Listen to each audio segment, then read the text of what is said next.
Canadian Grain Commission reported 202,500 tons of canola were exported during the week ended January 19th, just 500 less than the previous week. So far this marketing year, 5.129 million tons were shipped, compared to 2.688 million 1 year ago. Chicago soy oil and Malaysian palm oil are higher to start the day, while crude oil is down after United States President Donald Trump said he'd push OPEC to lower prices. Also, European rapeseed is lower.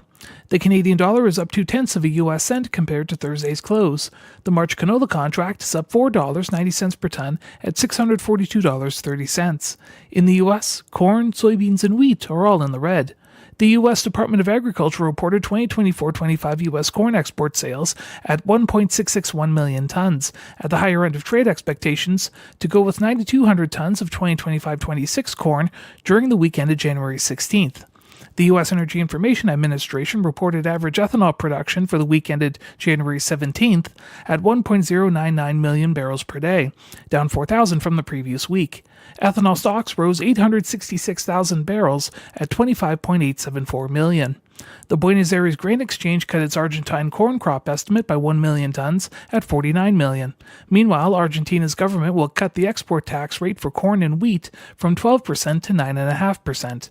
The March corn contract is down 1 U.S. cent per bushel at $4.89.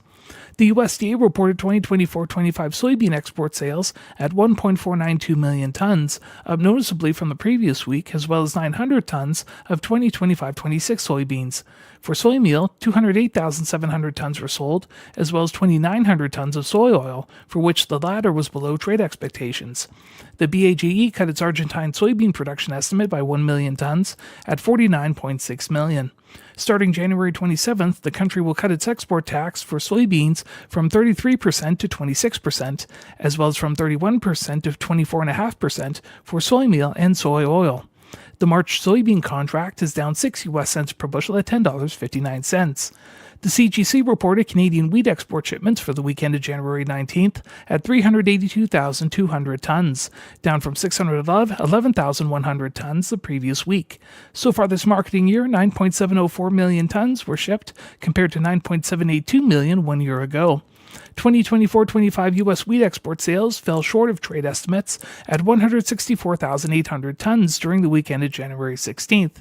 In addition, 50,500 tons of 2025-26 wheat were also sold. The March Chicago wheat contract is down 7 U.S. cents per bushel at $5.47. The March Kansas City hard red wheat contract is down 9 U.S. cents per bushel at $5.62. The March Minneapolis spring wheat contract is down 8 U.S. cents per bushel at $5.97. That's a look at the ICE futures in U.S. markets for Friday, January 24th. In Winnipeg from MarketsFarm.com, I'm Adam Pelashati. With all that snow out there, you're going to need Butler Farm equipment. Stop in and check out their lineup of snow removal equipment, including walking behind snow blowers for tractors, snow buckets, sand spreaders, snow blades, plus snow wings for tractors and skid steers. Tackle snow days with ease with help from Butler Farm Equipment. Decades of delivering great service in the Peace region. See them on 107th Street in Fort St. John or visit them online at butlerfarmequipment.ca.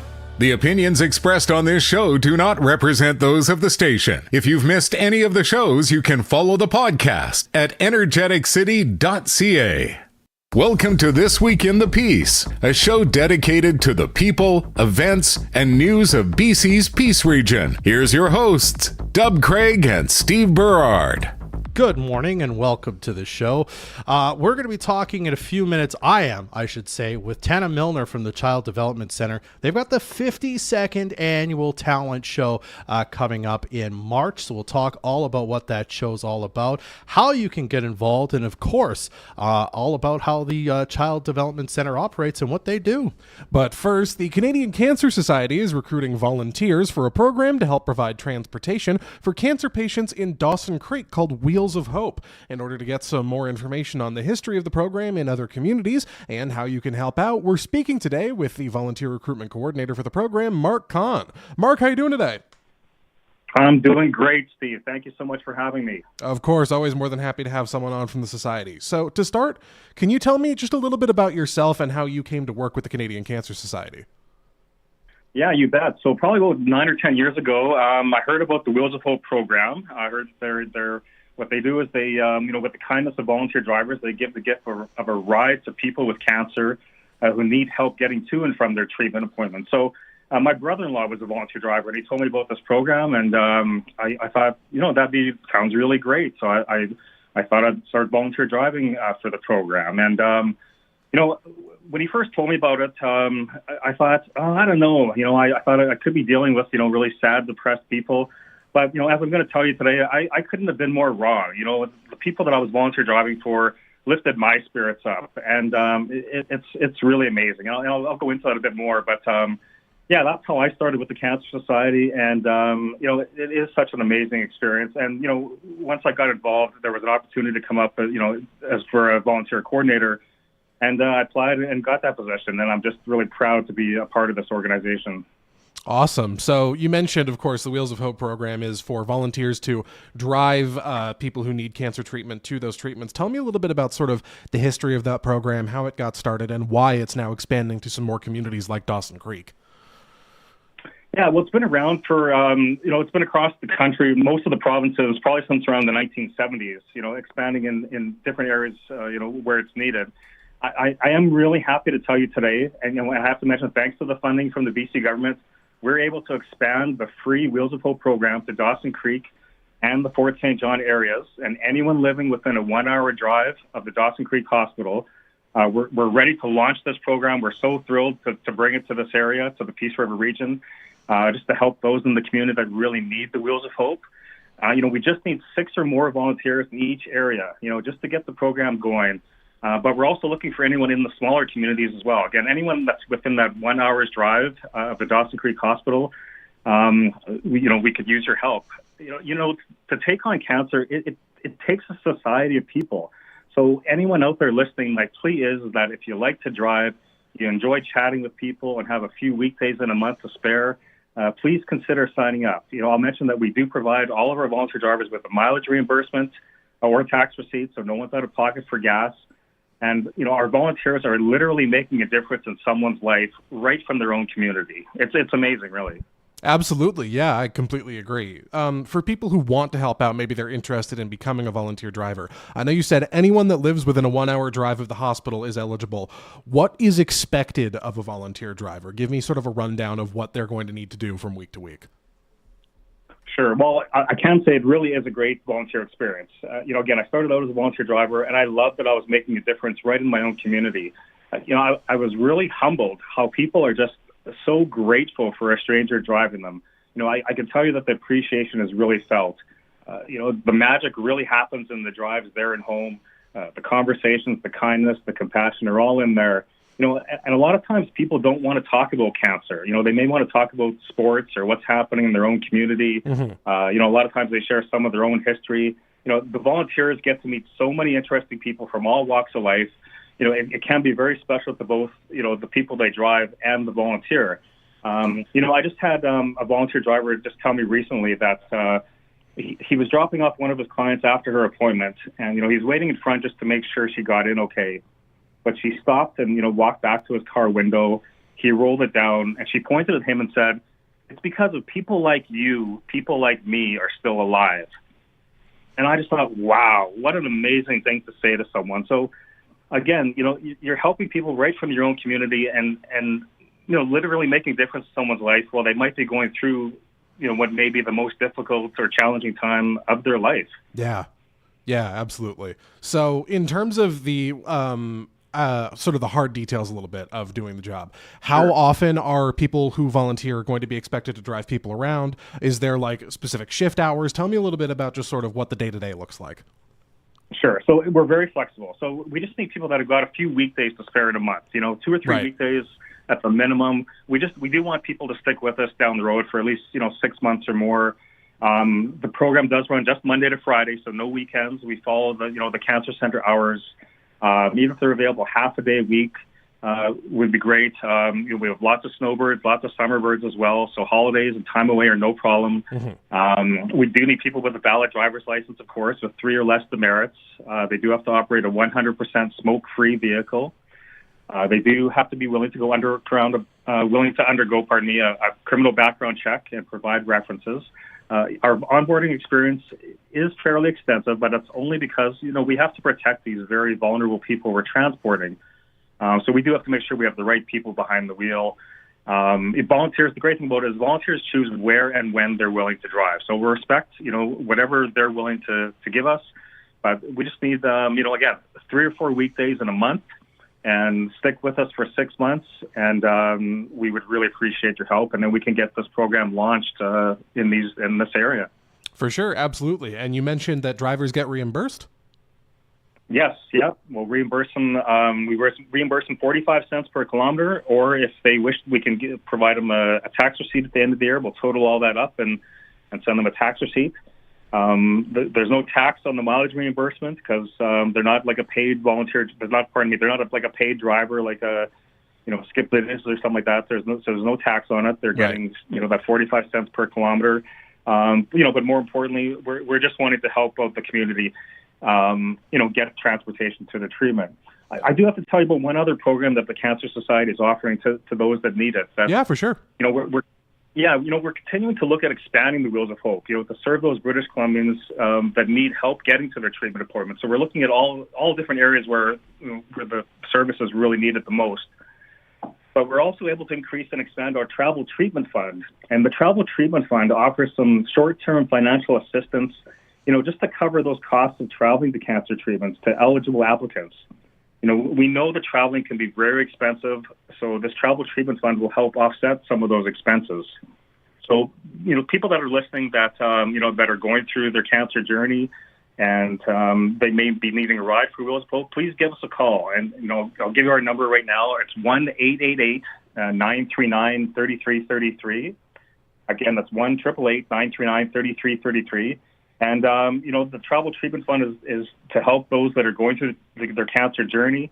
And, it's some funds that'll help them, again, offset some of their expenses because we know that, the cost of getting cancer is a lot. The Cancer Society came out with a report last month that said it costs each person around $33,000 getting diagnosed with cancer. And anyone can check that out at cancer.ca. But, again, this travel treatment fund is just to help those British Columbians that need it, and they can give us a call if they want to find some more information about that. That is awesome. Now, we're going to have some listeners here who maybe are interested in helping out the Canadian Cancer Society. Maybe they don't have time to volunteer, but they have some money they'd be willing to share. Do you guys collect donations? Are there any fundraising events coming up? Things like that? Sort of tell me a bit about that, how else people can contribute. Yeah, for sure. That'd be amazing. They can go to cancer.ca and follow the steps on how to donate. Their donations go to all these programs that help keep the programs running. It goes to Wheels of Hope. It goes to our travel treatment fund. It goes to cancer.ca that gives, Canadians all the information they need about cancer. It's going towards groundbreaking research. So, yeah, they can go to cancer.ca and click on ways to give. And they can follow the steps there on how to donate. And, we really appreciate it because it helps us, continue to help people that, again, really need it. For sure. Absolutely. We might also have some listeners who are interested in volunteering, but maybe they can't make the sort of consistent a few weekdays a month available for the Wheels of Hope program. Are there any other volunteer opportunities within the Cancer Society? Yeah, there sure are. I mean, they can go to our website and click on Get Involved. We do have our Run for the Cure that happens throughout the year, but we also have different programs that people can get involved with. We have we have community ambassadors that we're looking for. That right in Dawson Creek or Fort St. John. We need people that are willing to help us get the word out about the Cancer Society and the Wheels of Hope and the Travel Treatment Fund. And they might be at a mall, at a table or something like that, and just giving people information, some pamphlets to hand out. Just letting people that are going through cancer know about that these programs are available to them free of charge. So if you'd like to be a community ambassador, please give us a call. And they can email us. If you want to be a volunteer driver or just want some information about, being a community ambassador, they could email us at volunteer@cancer.ca. Again, volunteer@cancer.ca. Or perhaps you're ready to sign up for Wheels of Hope and help us get this program launched as soon as possible. They can go to volunteercancer.ca and click on Wheels of Hope. I'll just say that again, volunteercancer.ca and click on Wheels of Hope, please. Okay, perfect. So cancer.ca to learn more. There's the Get Involved button. You can go to volunteercancer.ca if you want to take part in Wheels of Hope. You can email volunteer@cancer.ca if you want more information. And if you want to make a phone call, what's the number? One more time, Mark? You bet, sure. So it's 1-888-939-3333. And you can talk to one of our volunteer coordinators, or if you need some more information about our travel treatment fund, or if you want to access Wheels of Hope, we could give you some more information about that. But, we're only able to launch Wheels of Hope, until we get, as soon as we get like 6 volunteers from Dawson Creek and Fort St. John in each of those cities, then we can get the program running. But also, all the little surrounding communities in that 1 hour's drive, please consider volunteering, because you as well, we can use your help and get this program launched and help those that really need it. Absolutely. If you want to help out cancer patients in your community, you know where to go now. Mark, thank you so much for your time. Oh, thank you so much for having me, Steve. It's been a pleasure. It's been a pleasure for us as well. That was Mark Kahan with the Canadian Cancer Society. We'll be right back with Tana Milner of the Child Development Center on This Week in the Piece. Wendy's has a new breakfast deal. Mix and match 2 items of your choice for only $4. Breakfast wrap, biscuit, or English muffin sandwiches, small seasoned potatoes, or small hot coffee. Choose 2 for $4 at Wendy's. Available for a limited time at participating Wendy's in Canada. Taxes extra. Why is January the best month to buy new floors? Because it's all on sale. At Dealers Direct Flooring Company, your go-to flooring store, they have new flooring coming in for 2025, and it's going out the door at warehouse prices. Bring your room size to Dealers Direct and get a quote on new vinyl flooring, ceramic tile, and carpet. Plus, their installers are available for professional installation. Dealers Direct Flooring Company on Alaska Highway North, Frontage Road, beside Beard's Brewing. Attention all Peace Region energy workers. Great Canadian Oil Change salutes your hard work and dedication to powering our communities. They know you depend on your vehicles to keep you going, so when it's time for service, trust Great Canadian Oil Change. They proudly accept all fleet cards, making it convenient for you to maintain your fleet on the go. Quick, no appointment service done in about 15 minutes. Now open across the highway from Safeway and Starbucks. Convenient, trusted, expert care. Now that's a Great Canadian Oil Change. You don't go to Country Thunder to see your favorite artist. You go to Country Thunder to see all your favorite artists. Country Thunder Alberta returns with Cody Johnson, Bailey Zimmerman, and Old Dominion. Plus, Jake Owen, Ashley McBride, Riley Green, and so many more. Guarantee your spot. Country Thunder Alberta, August 15th to 17th. Tickets at countrythunder.com. Swing by Just Jack's Restaurant and treat yourself to our Irish Delights lunch buffet every Friday. All the flavors you love and all you can eat for just $16. Think of it as fast food, but jazzed up with a delicious Irish twist that's far from the usual. Come on over and dig in. Militia Muffler is more than just a muffler shop. From wheels, tires, and protective coatings to lighting accessories, DPF and EGR solutions, lift kits, and much more. With over 18 years in the biz, Militia Muffler can tackle any job. They're even your go-to for all your truck maintenance needs. Request a quote or stop by the shop today. Militia Muffler, conveniently located at 9410 100th Street in Fort St. John. Follow them on Facebook or visit militiamuffler.ca. Nominate a bold woman today. Hi, I'm Samantha Warren, owner of Bold Promotions, and we're proud to sponsor Bold Women, a monthly program highlighting women in the community. Each month, we'll select a nominee to be celebrated, uplifted, and receive up to $100 in Bold swag, plus also be featured in the Energetic City article. Nominate Bold Women in your life at moosefm.ca/boldwomen. Your sister, your friend, your coworker, your mother. We're strongest when we cheer each other on. Moose Country weather. Today, you can expect a high of 1 degree, a mix of sun and cloud throughout the day. Later tonight, -2. With that wind chill, it's going to feel like -8.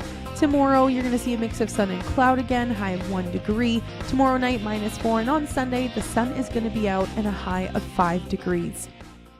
You can watch this show live on Facebook, catch the replays at Energeticcity.ca, or be part of the show by texting your thoughts to the Fort City Chrysler line at 250-787-2222.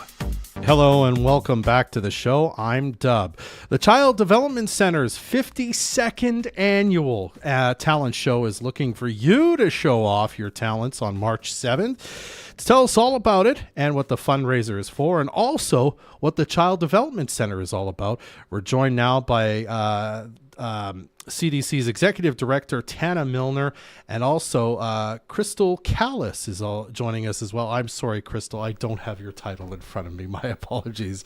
But you're both from there. So thanks, both of you, for being here today. Thanks for having us.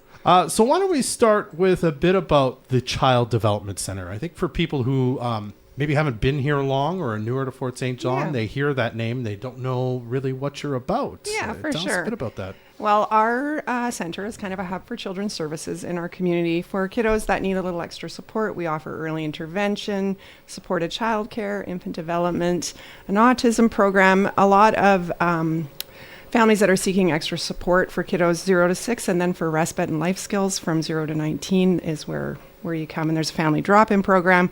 It really is. It's an all-encompassing center for children and families. Yeah, and a lot of what you provide, I mean, it's there's never enough kind of room for all the kids who need it, but you're kind of funded in lots of different ways, right? In order to keep, as I understand it, costs down low or none for the parents who can kind of do it, right? Yeah. No, all of our services are there's no fee attached. We're funded by the Ministry of Children and Families, as well as we do a lot of fundraising. So hence the talent show and our golf tournament and other stuff that we do to help support children and families in the community. So the talent show is one kind of part of kind of all the fundraising you're doing, and your fundraising has been fairly consistently kind of for one thing. I think it's for build the fort or fix the fort, I think is kind of the name of it, right? Because you're always trying to sort of upgrade the space you're in, right? Our Build the Fort campaign was finished 2 years ago. Oh, did, okay. The fort is built, hallelujah. It was a long process. We started in 2008 with our construction and did a really big expansion. And now, as big as the expansion was, we've ran out of space. So this capital campaign is to expand services, and we started last year in phase 1 to kind of look at space and location that would be able to allow us to house additional programming for behavioral supports, respite and skills, clinician visits, that kind of thing. And luck would have it, we have really amazing neighbors, the Nelsons. Their home is kind of, it looks like it's on our property actually because it's right on the corner. Yeah. We had the opportunity to purchase that home. So we, in phase 1, we scouted our location and then purchased the home last June. And so now the capital campaign's in phase 2 where we're raising funds because it needs extensive renovations. As you can imagine, there will be renovations, equipment, all that kind of stuff, and upgrading it so that we're able to offer more services in the community. I see. So it'll be kind of become another space for there to be things. Yeah, and it's handy because it's right beside us. So it's all like one little pod for us. So. Right. Was there talk beforehand? I think you and I sort of talked off air about this, about sort of future planning. Was there ever thought like, oh, we might have to move into an entire new place? or was this kind of, you knew this might happen one day? We knew this might happen one day because we've had a really great relationship with the family for a long time. Yeah. And I mean, our playground is named the Nelson Playground because they are so supportive of what we do. And they went through a lot when we did our renovations because we were pretty much on top of them. So they did approach us and said, hey, if this ever happened to come up, and we were like, yeah, it's a great fit for our community and for us. So absolutely. Well, you mentioned a few of the fundraising initiatives you do. I mean, this talent show, 52nd annual, this is like a Fort St. John institution all in itself. I wonder if you guys could talk to sort of this starting as a fundraiser, even 50 some odd years ago, if you can a bit. I don't know, maybe you can't, but I mean... well, we weren't quite there then. You weren't employed yet, but if you could talk a bit about this being such an important part of what the Child Development Center does to raise funds and kind of be out in the community, because everyone looks forward to this every year. Yeah, I think it initially started because, again, as though we're funded by some of the provincial initiatives, it's not enough for the needs in our community. And that originally, back 52 years ago, it was families that were like, hey, we need to get some funds so that we can get therapists to our community. And that's how it started. And it used to be pretty wild back in the day. I think we've had to tame it down a little bit, but it's our biggest fundraiser of the year. And Crystal has been the talent show coordinator for many years and does an amazing job. So For less than 52 years is what we're saying, right? Okay. Yes. Okay, fair enough. Though she is a very long-term credit to our organization. She's everything talent show. So I'll pass it to her to describe some of what takes place. Yeah, if you could, Crystal. Well, when I first started at the CDC, the talent show was at the North Peace Arena. So it's moved locations quite a few times and has grown into being at the Cultural Center, where it's been for the last long time. I mean, I've been here 6.5 years, and it's been there the whole time. So it's even longer than that. Yeah. So it's March 7th, 2025 at the North Peace Cultural Center. Starts at 6 p.m. We are going in front of council next week to proclaim February as CDC month in Fort St. John. So we are working with some local businesses to lead up to the talent show. Currently, Dairy Queen is collecting coins, and Mobile One Lube Express will be having their CDC days on February 20th and 21st. We've got performers already starting to sign up, which is great. Ukulele Mike is back this year, but this time he's with a band called Mile 47, which I'm really excited to hear. We've got one of the Energetic Edge teams in Power that is going to be joining the stage, and CDC staff usually has something up their sleeve. Of course, the preschool children, they make the talent show, I think. I would agree, 100% agree with that. Some of the best parts is just, let's herd these cats on stage and see what happens. Yes. It's very impromptu. You never know what's going to happen. So it's good so fun. Much fun. Such a stressful time for our preschool teachers, but it's great. What's kind of expected of the performers? Because part of the fundraising is you're supposed to sort of pledge, I'm going to raise this to be able to be in the talent show, correct? Yeah, we ask that they raise at minimum $50 to go towards our fundraising goal. But this year we're actually implementing a bit of a contest, I guess. So the performer that raises the most money will receive a prize for that. And then we're also going to have a Viewer's Choice Award of sorts. So viewers can vote for their favorite performer, and they'll also receive a prize. So we're trying to get a bit more audience participation, which will be great. Yeah. We're also going to start, probably roll out mid-February, 50-50 draw as well that we will do at the talent show, and just to coincide with the event and raise awareness of what we are raising funds for. So. That's also new, isn't it? It is new, it's our first foray into 50-50, so we'll see how it goes. Canadians and our 50-50. They love the 50-50. We love it. In terms of the talents on display, people hear talent and they're like, okay, well, I don't have a talent. I mean, everyone has a talent. So what sort of on the table here in terms of what sort of performers we can see? You think music and dance right away, but that's not just what we've seen over the years, right? Nope. We've had some comedy kittens. So three young girls did a comedy act, which was quite fantastic. We had a young man solve a Rubik's Cube, which was really cool to see that happen. I can't do that myself. We'll welcome jugglers. We really want to get back to our variety show roots, because the talent show used to be very much based in variety shows. So we're looking for all the different types of performers that want to come out. So if you want to solve a Rubik's Cube on the stage or juggle, I don't know. Skits, we're open to skits. Okay. And then in terms of what performers need, I know we're getting to the weeds a bit on this, but I suppose it's kind of like, if you have an idea and you're like, we'd like to do this, we'll figure out how to make it happen. 100%. We sure will. Yeah. And we got people that can help out. So, absolutely. All right.